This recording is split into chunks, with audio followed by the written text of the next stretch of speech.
703300. BCOS, a media giant in a class of its own.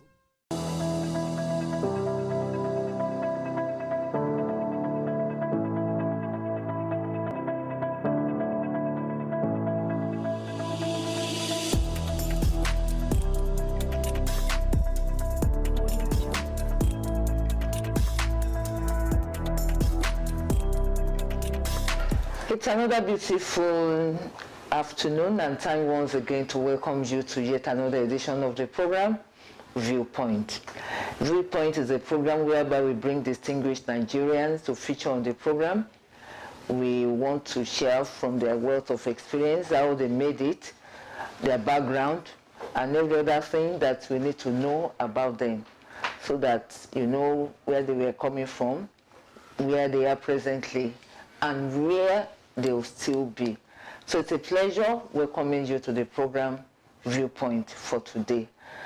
Well, the Viewpoint crew net has caught a big fish today, and very soon you know who the big fish is. I'm not saying that our guest is a fish, but just to let you know that we have someone very, very important, someone you have been seeing, and you need to get to know more about him.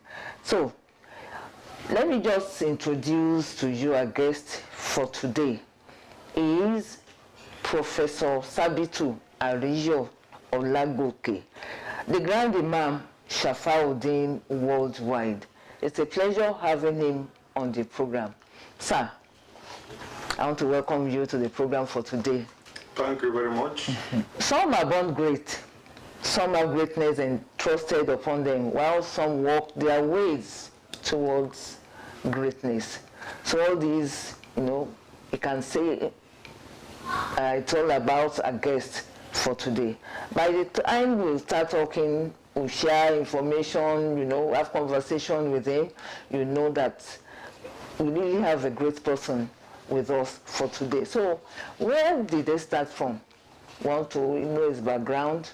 So our guest has a BSc in Chemical Engineering from University of Ife. Now is Obafemi Awolowo University. He has a master's degree in Industrial Engineering from the University of Ibadan. A doctoral degree in Comparative Religion in the USA, and is a professor of Public Administration from Bradley University, USA. He's an engineer, he's a religious expert, and a vast public administrator, an accomplished writer, 37 books and still counting to his name, 7 in engineering, social sciences, about 25. Then in social religion, is a member of 4 professional bodies, fellow of 10 professional bodies. Activities across many social spiritual activities. Maybe you have to tell us some of this. He's a patriarch of faith, Methodist Church of Nigeria. Who is Professor Sabitu Olagoke? My father was born in 1880. 1880. Wow.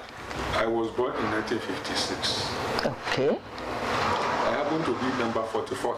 That means your father has many wives. He had 4.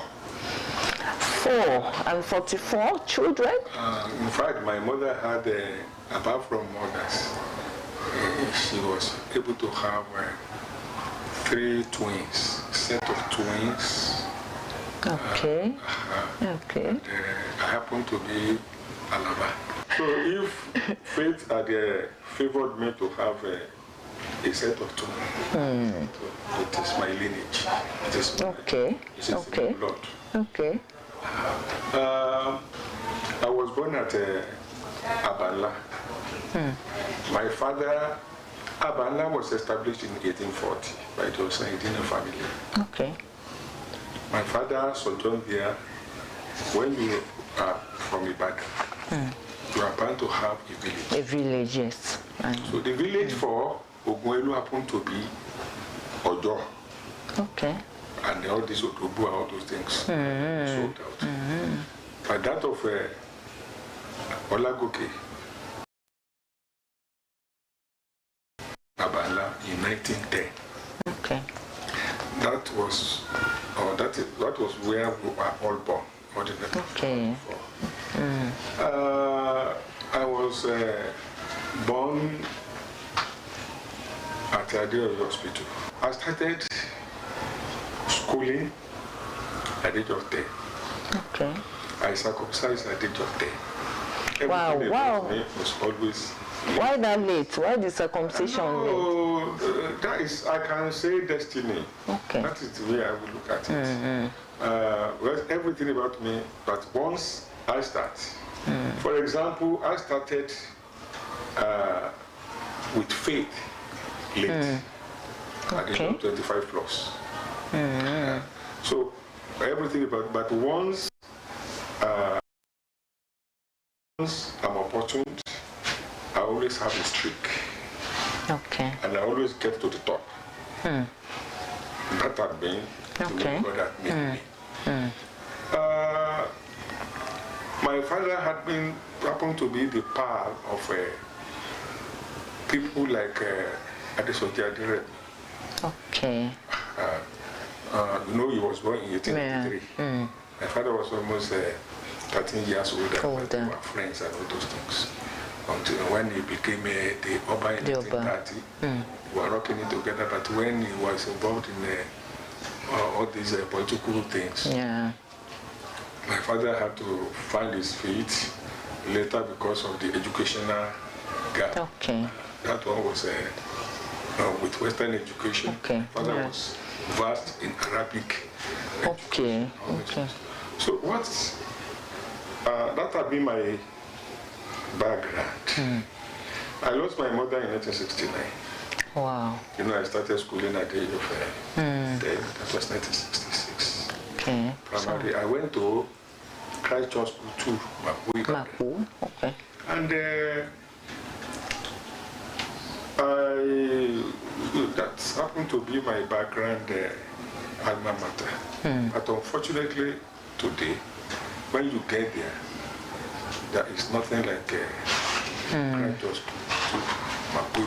Okay, the school is no longer there. The shopping complex. Wow. It's always, if not for that school, people like me wouldn't have had the opportunity of going to school. Because when even presently, look at the areas of Kokomaje. Okay. Come down to Orania, come down to Okebioku, where that school was located there. Then Alikuso, then down to Isaluisa and all those things. There is no school.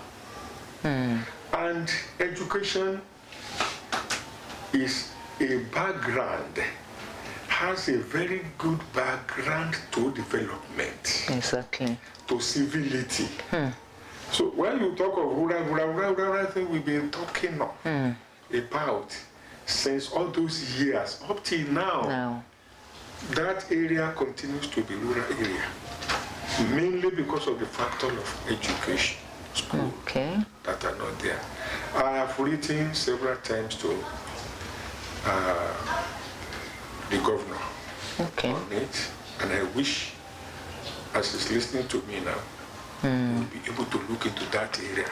If we want that area to be developed, to socialize, and to create the place of all these criminalities, and that is education. Is very key. So that's my area of regret, area that pains me every time I go. Most especially when I became the Magaji Arialasa. Okay. That area is always giving me headache. I know you will support us. Yeah, it will. So my secondary school, I went to Prospect High School. Abala. Yeah, that was 1972 to 1976. Okay. And after that, I went to the Polytechnic Ibadan. Okay. That was in 1976. I spent just a year. Then I had the opportunity of going to the University of Ife. So I went there, I read chemical engineering, and by the time I left the place, at the age of 22, I had an instinct. You know, I had no religion, I was an atheist, and, but at the same time, people tagged me as a moralist. Okay. Naturally, I was a moralist, I was highly disciplined, and I was a mobilizer. Okay. Not that particular time, we were having just about 12 universities in the country. In Nigeria, and I was operating we call it the Star Pioneers of Nigeria organization, a club. Okay. We used Ibadan as a center project point for the organization regarding coaching classes. Okay. We were having 16 centers in all the nook and crannies of Ibadan. Okay. And it was not about money, because we were operating one subject for 1.5 months. Okay. Because all schools there, we used to have our holidays the same time. Yeah. So the calendar was so fine. Okay. So I used to recruit the undergraduates, conduct exams for them and all those things, distribute them into all those centers. But instead of me teaching mathematics, teaching biology or whatever, I refused to teach that. I developed a course. I call it psychosocial studies. Wow. So what happened was that I looked at the activities at home. Okay. And I looked at when you are in school, the activities. I was thinking that, I was of the opinion that there must be synergy. Exactly. So under that, I developed this, developed that, all those things. So in fact, I thought that particular course developed that subject in all centers. So remarkably, in 1999, when I was going for a conference, chemical engineering conference, we dropped our car, Unilag. We went through the Department of Chemical Engineering. We went through that bus. So that was on the 9th of November. So the second day, when we got there, the second day, we were at the gallery, we were about to take tea and all those things. I said, oh wow, today happened to be my birthday now. The person that sat with me from Lagos to that place, we were together again. He said, are you Mr. Ariyosa? I said, who are Wally? We are in the Wally, and you are Mr. Ariyosa. Who are you? He said, happen to be happened to be one of your students. I said, oh, where? Wow. How come? He said, he happened to be at the Odinjo Center of that coaching classes. And they were thinking that maybe because of the chemical engineering background I had, that one, I was so versatile. So that one inspired him to go into chemical engineering. He was not given admission at Ife, but he was given admission at Unilag. So making impact, this is what I want to tell you. Because I see today's youth. How old are you? 28, 29, 30.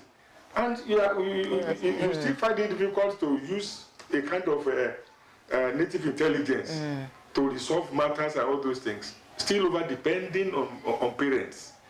What kind of youth are we really? Is it not the fault of the society, sir? Things are different from. We believe, we know that things have gone the wrong way. Yeah. But some people need to correct it. Even then, when I was young and was growing, I developed one thing in my psyche. Fighting the poverty in my home. Without resorting into theft, into robbery, into bad gang and all those things. I believe if I'm able to really make it academically, then I will be able to really resort into addressing the poverty at the home level. Make positive impact. Positive impact. Yeah. Even then, I was giving each lecturer then 96 naira per, our money was from per something, per month. Per month. And that money, 96 plus 48 for the remaining half a month. Oh, yeah. Okay. It was something that sustained a lot of us when we got to our respective institutions to continue the semester or the session. So these are the kind of initiative I want from all our youth. Do not say because government is not forthcoming, this is not forthcoming, and so you decide to resort to faith or you resort into bad activities. We must avoid that. You have all the brain, you have all the way with that. And never go into negative acts. Because in future, you may become a public figure, we might become stinkingly rich.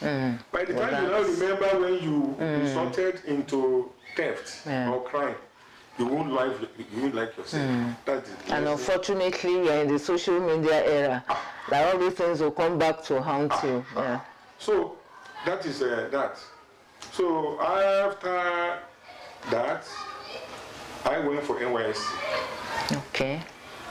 But when I was very young, I had one opportunity. I came from a polygamous, an illiterate environment. Okay. But my teacher, primary school teacher, Mrs. of late now, Grace Olufumilayo. I happen to be from Muslim home now. This woman happened to be a Christian. There was nothing like discrimination. This is what I want to tell you. Yeah. She just believed that she must come into my life as a mentor. I became her mentee. And I look at the setting. This is a monogamous. This is a polygamous. This is full of acrimony. This is full of peace. I was now thinking, even without having anybody I wanted to marry in mind then, what kind of home am I going to form? Even at that tender age, I was thinking of, okay, can I go for a nurse? A nurse will always on duty. Yeah. I want a woman that to be able to take care of my children when I have them. People look at I was already forming a home. This is the kind of proactive measure in launching yourself into space is very, very essential. I'm talking to the youth now. Think of who you want to be in future, what you want to be, and proactively strategize on how best to achieve them. So, by the time I had that woman was always giving me lectures, because in human life, that area of adolescent stage is always very critical. Very, very. So if it is mismanaged or not managed well, the future may be.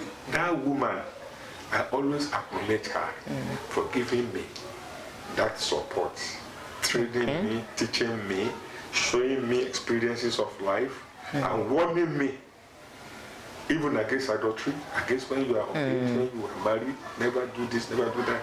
So this is why the basis upon which I always tell the youth, move with experienced elderly people. Don't remain in your cocoon. Move out of your cocoon. Move with them so that you, apart from the formal education we are having, experiences can never be bought. Once you are able to gain it, you become versatile and exceptionally okay. even for others. So that is an area. This woman now chose for me that out of all these girlfriends you are now having, which one do you want? I said, out of that was 1976.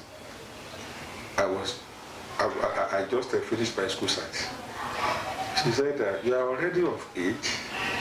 You started late this, you are already of age. But if we had talked about this thing earlier than when you finish your school science, it may negatively affect your educational career or pursuit. So, guidance and counsel, is that not guidance and counsel? Exactly.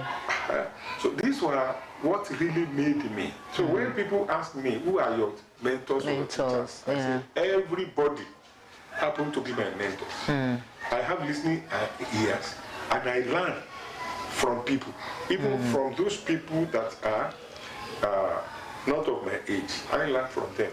So what I'm saying in essence is that having chosen that woman I wanted to, that woman happened to be our guardian. Okay. Don't do this, don't do this, don't do this. Okay. Our youth need mentors. This is where I'm going over. Exactly. I'm still talking about Ramadan fasting, sir. We were told that it's compulsory for all Muslims. But then I know that there are some Muslims who don't fast, probably because of health challenge or something. Is it compulsory for all Muslims? It's compulsory for all Muslims. One, even if you are unable to abstain from food, if you are unable to abstain from food in the afternoon, okay, and because of your sickness and all those things, in the dead of the night, as Psalm Sal, that's when you eat in the dead of the night and all those things. Okay, now we call Sari. Sari. That may be because you have to use drugs, you have to use medications and all those things. That does not mean that you must not abstain from all other things that may make you to become sinful or criminals. Okay. So it's not only about abstinence from food. No. In fact, in the 7th month, that is Shaban is 8th month. From the 7th month and 8th month now, you must decide, one, to preserve your body from sins and crimes. Okay. Body preservation from sins and crimes. And there must be soul purification from deadly thought processes. Once you are able to ensure that, you are already in the... So how do I ensure that my thoughts are pure? Because a lot of things will creep in, you want to quickly, something will just happen, you think about it, and it's not something good, you know. So how do I ensure that I keep my thoughts pure? This is how to ensure it. Look at what Matthew 5:27 to 28 says. Jesus Christ said, they say it is only when you abuse a woman to this or having a carnal knowledge of him that you are perform adultery. That is beyond that. Thinking about it itself is already making you. So once you realize all these things, because whatever you want to do in life, in engineering we talk of a conceptualized idea. Okay. Then you go into design. Then you go into plan. Yeah. From plan now you go to construction. And then you go into commission, if it is functioning, all those things. So it is from this, that's why Jesus Christ said that what cometh out of your mouth will defile you. It is not what you eat. What you eat may kill you if it is poisonous. But what cometh out of your mouth, God is ever watching. And all scriptures say this. This is where, for example, when you talk of Ramadan now, Ya ayyuhal ladina amanu, mark that word. Kutiba alaykum siyamu, kaman kutiba alal ladina min qablikum la'allakum tattaqun. That you must be a knowledgeable person before you enter. That's why it's not addressing you and us. It's addressing Ya ayyuhal ladina amanu, knowledgeable people, mature people who really know why they want to do what they want to do and why they are doing it. The essence of it is that fear of God. If you fear God, you will ensure that you don't think evil. Okay. That is about soul purification now. Okay. So in Islamic balance, I use how to be like the Shaitan regime. 3. Whenever it creeps in, all those deadly nonsense, like without moving my mouth. Okay. I strongly now, with all conviction, and I'm okay. All right. That's it, we just do like that. Look at what Jesus said, in the something. Get to God, Satan. And why can't you command it that way? Okay. As a Christian, why can't you command that way? Without talking. Actually, your God that even knows that authority. So that is how to conquer that area. So, but the essence of the essence of Ramadan is 29 or 30 days. Okay. When you look at all the features, God is very gracious. He's very merciful. He loves me, he loves you, he loves everybody. When you want to enter, if you segment those 29 or 30 days into 3. Into 3, yeah. The first 10 days is that of mercy. It's a mercy because you are coming, you are not qualified even to be considered as a candidate for that thing. Then God considers you and is ready to really, if sincerely, with all your heart, you come into it. Then the second one is for forgiveness. Okay. Let me give you some 2 scenarios. Quran chapter 8, 29 to 30, and Proverbs 14, 26 to 27. They interest me. Let me start from Proverbs. It says, if you fear God, He will protect your children for you. And those traps of death, you will never enter into such trap. You are saved. If you are able to offer fear of God. The Quran now is not submitting. Quran 8 verse 29, it says that if you fear God, He will make you, He will endow you with that power of Furqan. That is criteria to separate falsehood from Okay. And under that condition, you will never fall into any problem. And that all problems of life will ensure that they don't affect you negatively. And that you will now be forgiven. So that you are not vulnerable again. Okay. What else do we want from God? So this is how we can go on today's episode. You know, we still have to continue. We still have a lot to talk about with Professor Sabitu Ariyo Olagoke. I'm sure the first 30 minutes of today, you have really picked a lot of things. And I want to assure you that same thing will happen when we continue with the program next week.